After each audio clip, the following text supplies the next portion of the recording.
Today I thought I'd give you a little tour of one of our front garden beds. It's a giant half circle or half oval. It's got a lot of fun plants in it, a mix of evergreens, grasses, perennials, annuals, shrubs, and a beautiful crepe myrtle tree as the centerpiece. So I hope you enjoy this tour. So here's the front bed. The centerpiece is a crepe myrtle tree. It's a Muskogee crepe myrtle.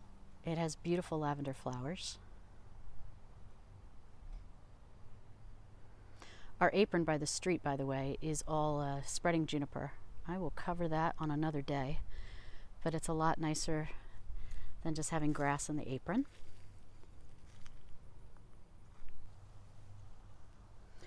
So here's the crepe myrtle up close, along with some squawking birds.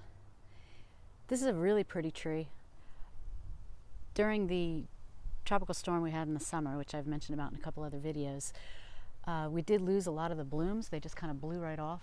But we did get some more blooms. Unfortunately, they're up high, and you can't see them from the street side. You can see them best from our windows in our house. So much for showing you some of that. But the color is going to be gorgeous in the fall. Gets beautiful fall color. And you can see the bark here. In fact, I'll go in a little closer. The bark gets a nice cinnamon kind of color, and it peels, and it is just stunning, especially in the wintertime. So that's always nice. Going back to the front, we have the Hamlin grasses. They're ornamental grasses. There's 3 of them. I'll go a little bit slower so I don't get this all crazy. Really nice grasses. They get a little gold in the fall, and then in the wintertime they'll get a little bit more of a sort of a beige ivory color. Got a blue rug juniper here. One of my favorite things about a blue rug juniper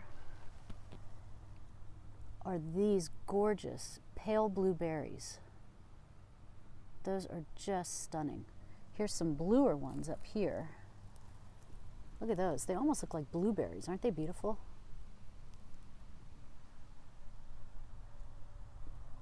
Really nice. Behind the blue rug juniper are 2 Kramer's Red Winter Heaths. These are beautiful evergreen shrubs that actually bloom all winter from January through into the spring. They're covered in fuchsia magenta colored flowers. Absolutely stunning. I'll put a link in the description below because I wrote a post on them, and you can see pictures of what these look like year round. They're a must-have in the landscape. So that's kind of behind the blue rug. I'll get to these guys in a moment, but these are the Pinky Winkies. So then behind the Hamlin grass, you've got a color guard yucca, and I have these on each side. This one's doing much better than the other one, but it's doing fairly well. It's so pretty when the sunlight catches it. You can see a little bit with the shadows right here. But I just love the way when the sun hits it, it's just like a big design. It's just beautiful.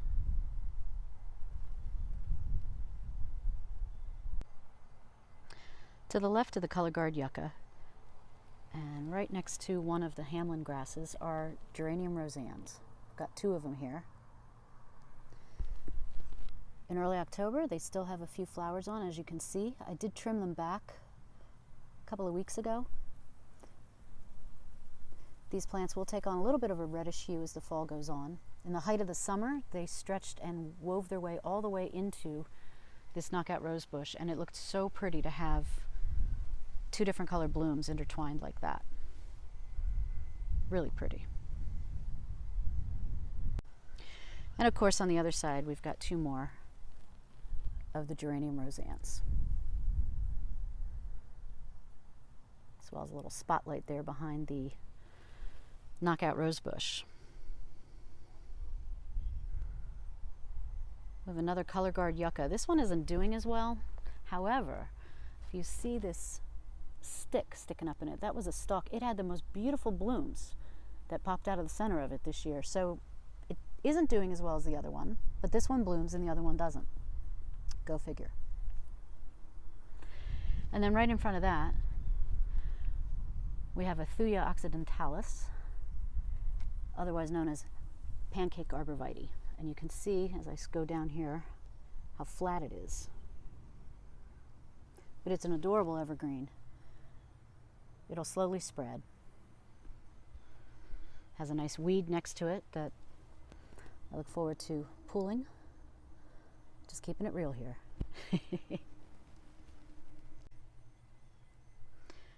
So on each side of the crepe myrtle, we have pinky winky hydrangeas. My absolute favorites. They look so pretty in the summer when you've got flowers on both the crepe myrtle and the pinky winkies. Stunning.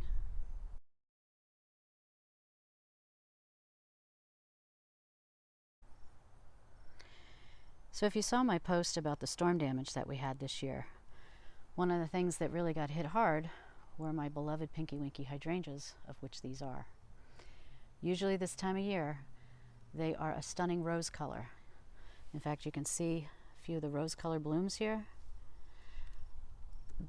All of these flower heads should be this rose color right now. There shouldn't be any of this dried brown. This usually doesn't happen until, I'd say, the end of November. But this is not like every other year. And sometimes I feel like we can't have nice things, as the phrase goes. So that's where we're at. So I do have some color on these, but a lot of brown. But from a distance, they're still beautiful, and I will leave all of the blooms in place as they dry for winter interest. It's very pretty. And on this side, just below the pinky winkies, we have a few rocks, another Kramer's red winter heath, another blue rug juniper. Coming up the side, we've got a King's Gold cypress, a nice yellow evergreen. We have some lantana annuals that I just use as filler. I also like to use them because they're rabbit resistant, except for this year. This year we had rabbits, which I call pandemic rabbits, because they were eating plants that are normally rabbit resistant. So I don't know. These ones survived, thankfully. This is an orange rocket barberry. It's developing some pretty berries right now. It glows in the right light, so you might not quite see it here. In the springtime, it is truly orange and stunning. Absolutely stunning. This is a sea green juniper. Very pretty juniper. I like the green. It's a real nice medium green. And I'm going to zoom in a little bit here because this also has the most beautiful colored berries on it. Again, they're like a pale blue. Real pretty. More of these will develop as the season goes on. But I love that plant. Then we have more lantana, more rocks. You gotta have rocks in a garden, right? Got another geranium roseanne. We've got more lantana. We've got a couple more Kramer's red winter heaths. So then over here a little more, we have more of the white salvia. We have an annual version of ageratum, these beautiful purple flowers, which I'm sure many of you know and grow them in your gardens. You know, these things are just easy workhorses. You put them in the spring when they come out at the garden center. They bloom nonstop, again, early October, and they look fabulous. They don't look any different, maybe a little more worn out, but these are, you can't beat these. And rabbits definitely don't eat these. I'm looking at you, lantana, right next door, which, hey look, the lantana's finally getting buds. This one was eaten like multiple times by what I call the pandemic rabbits. And now, maybe they're getting some buds. And another white salvia. I do love lantana though.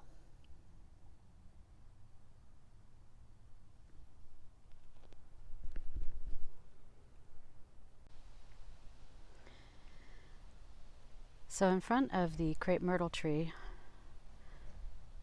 facing us, i.e. our house, are 3 Fothergilla shrubs. This is Fothergilla Mount Airy Major is what it's called. Usually they get 5 to 6 feet high. I think these are slow growing. I wouldn't say they're 5 to 6 feet high. I'd say maybe about 3 feet. These shrubs are the happiest they've ever been. Look at how green these leaves are. Stunning. They were originally planted in a different part of our landscape and they just weren't happy, and I wasn't happy with them at all. So I had a feeling they needed more moisture, and they did, and now they are thriving. They also get partial shade in the hot afternoon sun from our crepe myrtle. Fothergilla has fantastic fall color. You may be saying, but they're green. But no, you see a little bit of it starting right here. See this? Pretty soon, this plant will be all kinds of oranges, yellows, purples, a little bit of red. It will be absolutely stunning.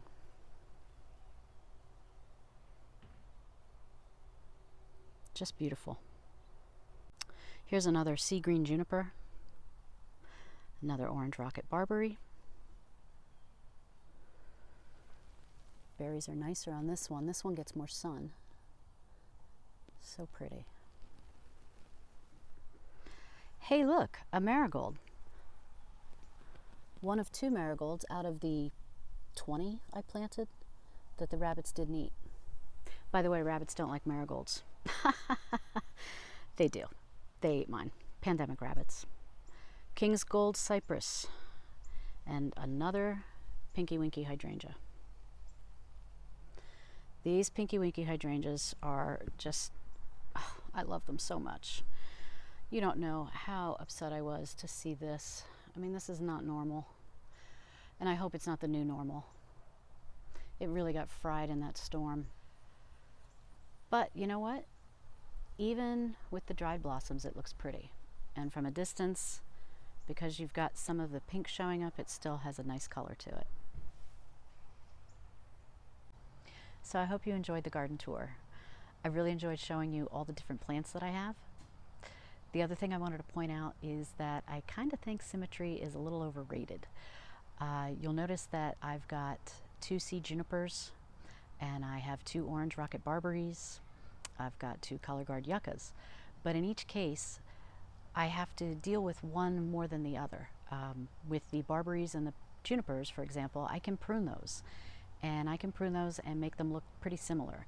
With the color guard yucca, I really can't do that. So I've got one looking great and the other with flowers. So it's a little hard to do. It's something I'm learning as I'm going.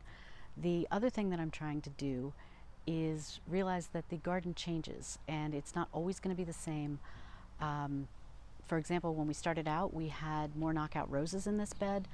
I've got a ton of them throughout the gardens in all different beds, but in this case I wanted to remove the ones that weren't doing as great.